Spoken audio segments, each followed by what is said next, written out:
राधे राधे प्यारे भक्तों, शाम सदा शिव चैनल में आप सभी का स्वागत है। आज हम आपके लिए लेकर आए हैं सफला एकादशी माध्यम कथा। तो आइए सुनते हैं। धर्म मार्ग का दीप जलाए सुमरन कर लो राम, सफला एकादशी कथा सुनो पाओ सुख धाम। चेतना की ज्योति जगाओ कर लो हरि का ध्यान, पुण्य कथा पर पावन सुनो मिटेंगे सभी के अज्ञान। हरे कृष्ण। आप सभी को सफला एकादशी व्रत की हार्दिक शुभकामनाएं। सफला एकादशी व्रत भगवान विष्णु की कृपा पाने का एक अद्भुत दिव्य अवसर है। इस व्रत को करने से केवल जीवन में सफलता मिलती है बल्कि आत्म की शुद्धि होती है। आइए आज की इस पवित्र कथा को सुनकर भगवान की कृपा प्राप्त करें और अपने जीवन को सफल बनाएं। एक बार की बात है, एक बार भगवान विष्णु अपने वाहन की गरुड़ जी पर सवार होकर कैलाश पर्वत पर जा रहे थे। जाते समय मार्ग में गरुड़ जी ने देखा कि एक ही द्वार पर दो बारातें ठहरी हुई थी। बात उसकी समझ में नहीं आई। फिर क्या हुआ वह पूछ बैठे कि हरि से किस प्रभु, ये कैसी अनोखी बात है कि विवाह के लिए एक कन्या और दो बारातें, मेरी तो समझ में बिल्कुल नहीं आ रहा है। गरुड़ जी को वो प्रश्न सुनकर भगवान हरि बोले, हाँ, एक ही कन्या से विवाह करने के लिए इस समय दो अलग अलग जगह से बारातें आई हैं। एक बारात पिता द्वारा पसंद किया हुआ लड़का और एक दूसरी माँ द्वारा पसंद किए हुए लड़के की है। भगवान की यह बात सुनकर गरुड़ जी ने फिर बोले, प्रभु आप आखिरकार इस कन्या का विवाह होगा किसके साथ? प्रभु बोले, जिसे माता ने पसंद किया है और बुलाया है उसी के साथ कन्या का विवाह होगा। और भगवान की यह बात सुनकर गरुड़ जी मौन हो गए। भगवान को कैलाश पर्वत पर पहुंचाकर कौतूहल वंश उसी तरह पर फिर आ गए और जहां पर दोनों बारातें ठहरी हुई थी, गरुड़ जी ने मन में सोचा कि अगर मैं माँ द्वारा पसंद किए हुए वर को यहाँ से हटा दूं तो भला यह विवाह संभव होगा क्या? उन्होंने भगवान के विधान को देखने की जिज्ञासा के लिए तुरंत ही उस वर को वहां से उठाया और वह जाकर समुद्र के एक टापू में छोड़ दिया। ऐसा करने के बाद भी गरुड़ जी थोड़ी देर के लिए भी रुके नहीं, बल्कि अब वे उन्होंने मन में एक नया विचार दौड़ने लगा कि मैं इस लड़के को यहाँ उठा लाया हूँ, किंतु यह तो निर्जन टापू में दे, इसे खाने पीने की कोई व्यवस्था ही नहीं है और ऐसे में इसका सुनसान निर्जन टापू पर भी यह लड़का भूखों को मार जाएगा और वहां पर सारी बारात मजे से पांच भोग का आनंद कर लेगी।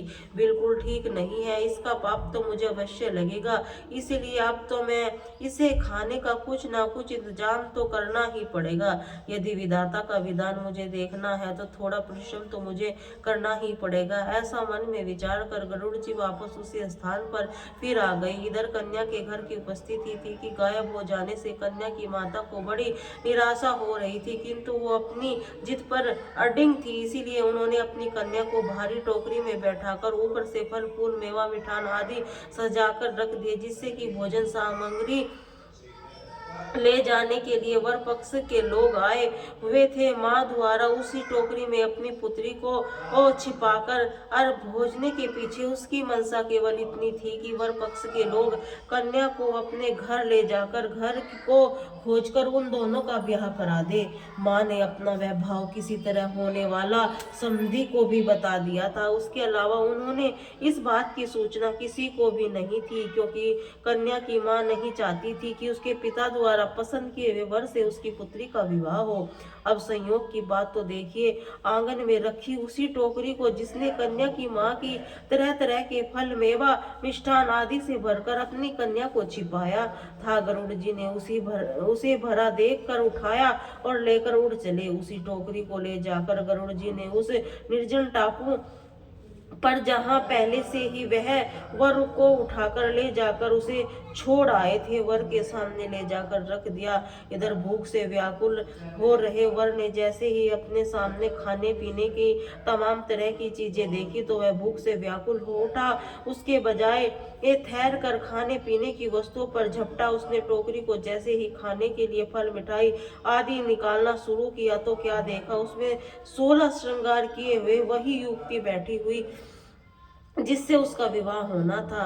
अब यह देखकर गरुड़ जी हैरान रह गए। उन्होंने निश्चय हो गया कि हरि इच्छा बलवान राम के ही चाहे सोई करे, अन्यथा यस नहीं कोई।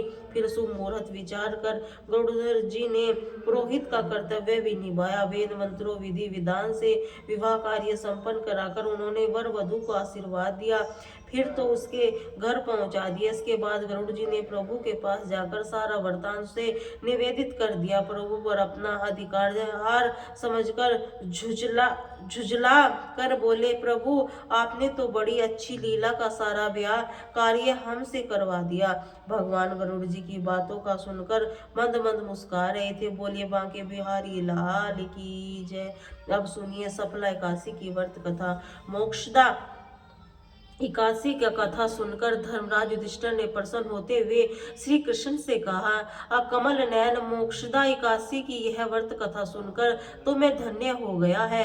आप पौष मास कृष्ण पक्ष की एकादशी महिमा बताने की भी कृपा करें। उस एकादशी का क्या नाम है, उस दिन किस देवता की पूजा होती है और उसके व्रत का विधान क्या है, मुझे पर कृपा करते हुए यह आप मुझे विस्तार पूर्वक बतलाइए। तब धर्मराज युधिष्ठिर की जिज्ञासा सुनकर श्री कृष्ण ने कहा, हे कुंती पुत्र, तुम्हारे प्रेम के कारण तुम्हारे पक्षों का विस्तार सहित उत्तर देता हूँ। अब तुम इस कन्या व्रत का महात्म सुनो। धर्मराज, इस एकादशी के द्वारा भगवान विष्णु को शीघ्र ही प्रसन्न किया जा सकता है। पौष माह के कृष्ण पक्ष की एकादशी का नाम सफला है। इस एकादशी का आराध्य देव नारायण है। इस एकादशी के दिन श्रीमान नारायण जी विधि विधान श्रद्धा पूर्वक पूजा करनी चाहिए। पांडु नंदन, इसे सत्य जानो, जिस तरह नागों के शेष नाग, पक्षियों में गरुड़, ग्रहों में सूर्य, चंद्र, यज्ञों में अश्वमेघ, देवताओं के भगवान विष्णु श्रेष्ठ है, उसी प्रकार व्रतों में एकादशी व्रत श्रेष्ठ है। धर्मराज, एकादशी का व्रत करने वाले व्यक्ति भगवान श्री हरि को उत्तम प्रिय है। इस एकादशी में नींबू, नारियल, निवेद आदि अर्पण करके भगवान नारायण का पूजन करना चाहिए। मनुष्य की 5 सहस्त्र वर्ष तपस्या करने से जिस जिज्ञासा फल की प्राप्ति होती है, वही पुण्य श्रद्धा पूर्वक रात्रि जागरण सहित सफल एकादशी का व्रत उपवास करने से मिलता है। हे युधिष्ठिर महाराज, अब तुम सफला एकादशी की कथा ध्यान पूर्वक सुनो। प्राचीन समय में चंपावती नगरी में एक महिष नामक एक राज्य करता था। उसके 4 पुत्र थे। उसे सबसे बड़ा लंपक नाम का एक पुत्र पापी और दुष्ट था। वह हमेशा घर की स्त्री, गमन और वेश्याओं को जहां जाकर अपने पिता का धन व्यस्त किया करता था। देवता, ब्राह्मण, वैष्णव, वेद पुराण निंदा करके अति प्रसन्न होता था। सारी प्रजा उसके कुकर्म को बहुत दुखी से, परंतु युवराज होने का कारण चुपचाप करके आत्मचारों का सहन करने का विवश थे। किसी भी इतना साहस नहीं था कि कोई राजा से उसकी शिकायत करता, परंतु बुराई अधिक समय तक पर्दे के पीछे रहती।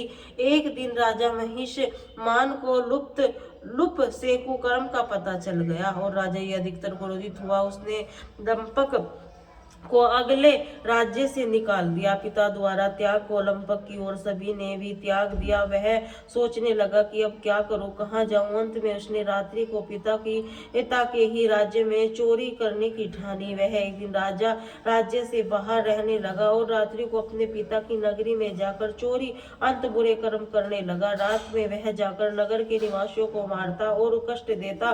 वन में वह निर्दोष पशुओं को मारकर उसे खाया जाया करता था। किसी रात वह एक नगर में चोरी करके पकड़ा गया जाता। राजा के डर से पहरेदार उसे छोड़ देते थे। कहते कि कभी कभी अनजाने में भी प्राणी ईश्वर की कृपा का पात्र बन जाता है। ऐसा ही कुछ हुआ। लुप का साथ भी जिस वन में वह रहता था, वह भगवान को भी बहुत प्रिय और उस वन का एक प्राचीन पीपल वृक्ष और उस वन का सभी लोग देवताओं की क्रीड़ा स्थल मानते थे। वन में उसे पीपल वृक्ष के नीचे महापाप लंपक रहने लगा। कुछ दिनों बाद पौष मास के कृष्ण पक्ष की 10वीं तिथि के दिन वस्त्रहीन होने के कारण लंपक तेज ठंड से मूर्छित हो गया। ठंड के कारण फिर वह रात को सो भी नहीं सका। उसके हाथ पैर अकड़ गए। बड़ी मुश्किल से, बड़ी कठिनाई के साथ वह रात बीती। सूर्य उदय होने पर उसकी मूर्छा नहीं टूटी और वह ज्यों ही त्यों और पड़ा रहा। सफल एकादशी की दोपहर तक वह पापी मूर्छित ही पड़ा रहा। जब सूर्य के तपने से उसे कुछ गर्मी मिली तो वह दोपहर में ही कहीं उसे होश आया। वह अपने स्थान से उठकर किसी तरह चलते हुए वन में भोजन की खोज में भटकने लगा। एक दिन शिकार करने की आश्चर्य था, इसीलिए वह पृथ्वी पर गिरे हुए फलों को लेकर पीपल के वृक्ष के नीचे गया। उस तरह से भगवान सूर्य अस्ताचल को प्रस्थान कर गए। अंतर सूर्यास्त हो चुका था। भूखा होने के कारण उस फलों को नहीं खा सका, क्योंकि कहाँ तो वे नित्य जीवों को मारकर उसका मांस खाया करता था, आज कहाँ उसे खाने को यह फल मिले थे।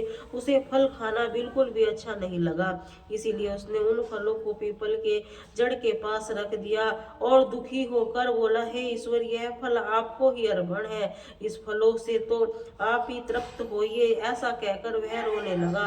रात को उसे नींद नहीं आई और वह सारी रात रोता हुआ इसी प्रकार उस पाप के अनजाने से एकादशी का उपवास हो गया।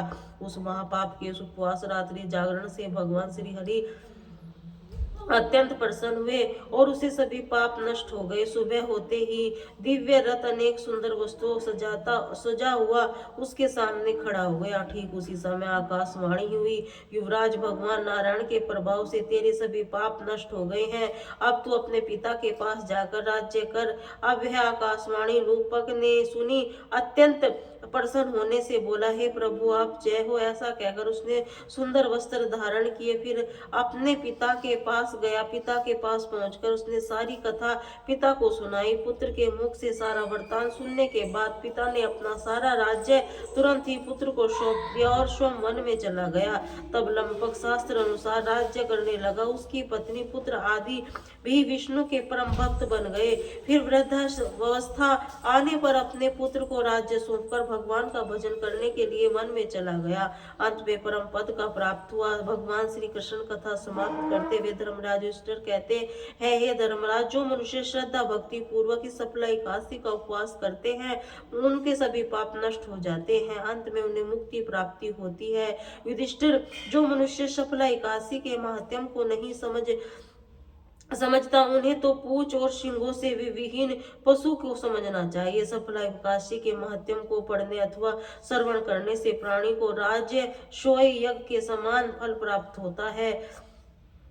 कथा का सार, इस सफल एकादशी की कथा हमने भगवान अति कृपालु होने के मान कराती है। अगर आप मनुष्य अज्ञान एवं वंश जानने से भी प्रभु का स्मरण कर लेते हैं तो उन्हें पूर्ण फल की प्राप्ति होती है। मनुष्य निश्चल भाव से अपने पापों को क्षमा मांगे, वे भगवान उसे बड़े पापों को भी क्षमा कर देते हैं। लुक जैसा व्यवहार भगवान श्री हरि की कृपा से वैकुंठ अधिकारी बन सफल एकादशी का व्रत समाप्त हुआ। सुनिए व्यास माता की कथा। एक बार देवऋषि नारद ने वैकुंठ लोक गए। उन्होंने भगवान श्री नारायण जी को प्रणाम किया। फिर नारद जी ने नारायण जी से कहा, हे प्रभु, पृथ्वी से आपका प्रभाव कम हो रहा है। धर्म पर चलने वालों को कोई शुभ फल प्राप्त नहीं हो रहा है, पाप करने वाले उन भला हो रहा है। श्री नारायण भगवान कहने लगे, देव ऋषि, ऐसा नहीं है, जो हो रहा है वह सब नियत कारण हो रहा है। देव ऋषि बोले, हे प्रभु, मैं तो देखकर आ रहा हूँ, पापियों तो अच्छा फल मिल रहा है, भला करने वाले धर्म के रास्ते पर चलने पर लोगों को बहुत बुरा फल मिल रहा है, महान दुख भोग रहे हैं। भगवान कहने लगे, अच्छा देव ऋषि, ऐसा कोई घटना बताओ जिससे तुम्हारे ऐसे अनुभव होता हुआ। नारद जी कहने लगे, प्रभु, अपनी एक जंगल जा रहा हूँ, एक गाय दलदल में फंसी हुई थी, उससे कोई बचाने नहीं आया था। तभी थोड़ी देर में वह चोर उधर से गुजरा। उसके गाय को दलदल में फंसा देखकर लेकिन वह रुकी नहीं, बल्कि उस पैर रखकर दलदल लांग कर आगे निकल गया। फिर आगे जाकर उसी चोर को सोने की मोहर से भरी हुई एक थैली मिली। थोड़ी देर के बाद वहां से एक वृद्ध साधु महाराज गुजरते हुए उन्होंने एक गाय को दलदल से निकालने की पूरी कोशिश की और पूरी ताकत लगाकर आखिरकार उस गाय को निकाल दिया। लेकिन प्रभु, मैंने देखा है कि गाय दलदल से निकलने के बाद भी जब वह साधु महाराज आगे आए तो खुद एक गड्ढे में गिर गए, उन्होंने चोट भी लग गई। बताइए प्रभु, यह कौन सा न्याय है जिससे गाय की मदद की उसे दुख मिला, बल्कि जो गाय के ऊपर पैर रखकर आगे बढ़ गया उसे सोने की मुहर भरी थैली मिल गई। नारद जी की बात सुनने के बाद नारायण भगवान बोले, देव ऋषि नारद, सही हुआ है। जो चोर गाय पर पैर रखकर भाग रहा था उसकी किस्मत में तो एक खजाना था, लेकिन उससे इस पाप के कारण उसे केवल कुछ भी मोहरे मिली। वही साधु महाराज ने गड्ढे में इसीलिए गिरना पड़ा क्योंकि उसके भाग्य में मृत्यु लिखी हुई थी, लेकिन गाय को बचाने के कारण उसका पुण्य बढ़ गया। उसकी मृत्यु एक छोटी सी चोट में बदल गई। देव ऋषि, इंसान के कर्म से तो उसका भाग्य तब होता है, इसलिए अच्छे कर्म करना। कभी भी किसी को परिस्थिति में छोड़ नहीं देना चाहिए। यह बात सुनकर नारद जी बहुत प्रसन्न हुए। लक्ष्मी नारायण भगवान की जय हो। अब कहते हैं, वैकुंठ लोक से चल दिए प्रेम, ये कहकर वे वैकुंठ लोक से चल दिए। बोली श्री लक्ष्मी नारायण भगवान की जय हो। देव ऋषि महाराज की जय हो।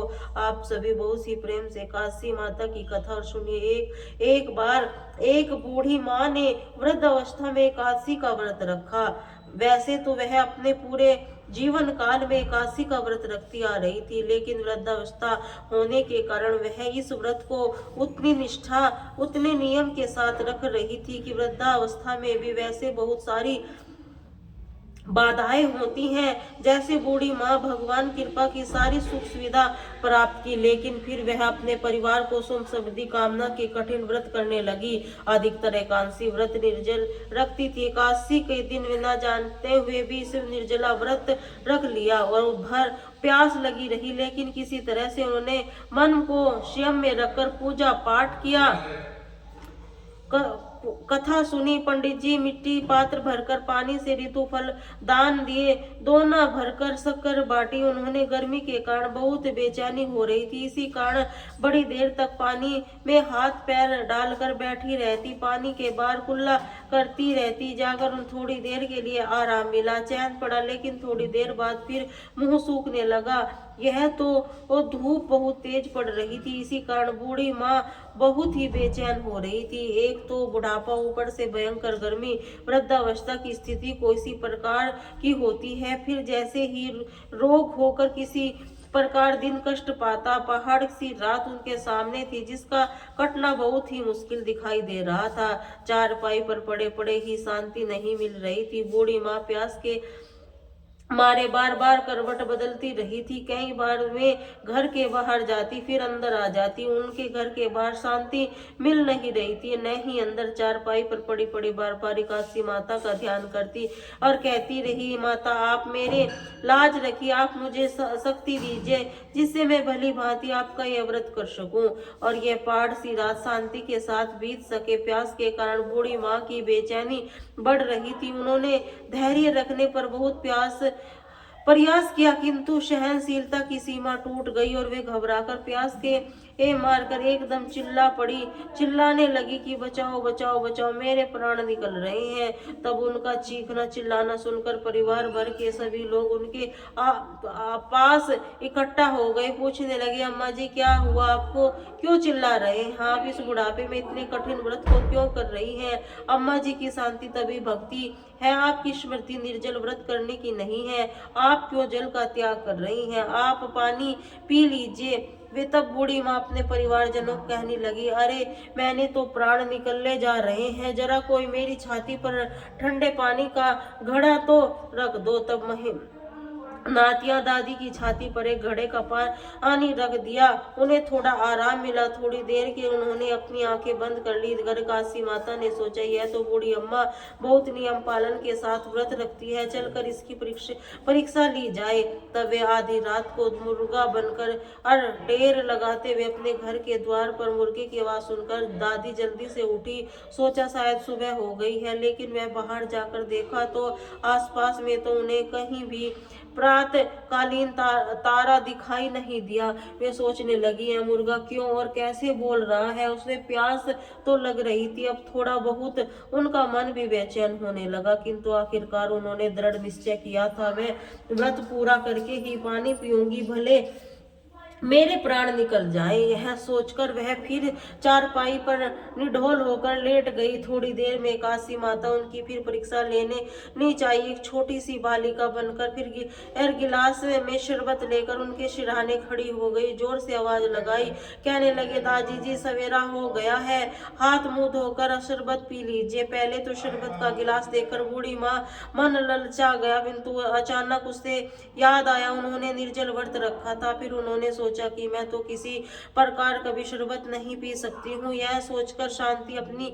चारपाई पर लेट गई। जब तेज प्यास लगनी, चारों ओर पानी ही पानी दिखाई देता, तब अपने सपने में भी पानी के ही आते। पानी की तड़प इतनी थी कि थोड़ी देर के बाद वह बूढ़ी माँ ऐसा लगा मानो किसी ने पानी के कुएं में टपका दिया हो। बहुत देर तक कुएं में पानी के हाथ पांव चलाती रही, किंतु उन्होंने अपने मुंह में पानी की एक बूंद भी न जाने दी और वह दृढ़ता पूर्वक काशी व्रत का पालन करती रही। थोड़ी देर में न जाने कहां के सामने आग जलती दिखाई दी। उसने बहुत ज्यादा गर्मी लगने लगी और मारे प्यास के उनका गला सूखने लगा, उसके प्राण निकलने लगे, किंतु बूढ़ी माई को कोई कुछ भी नहीं बिगाड़ पाया।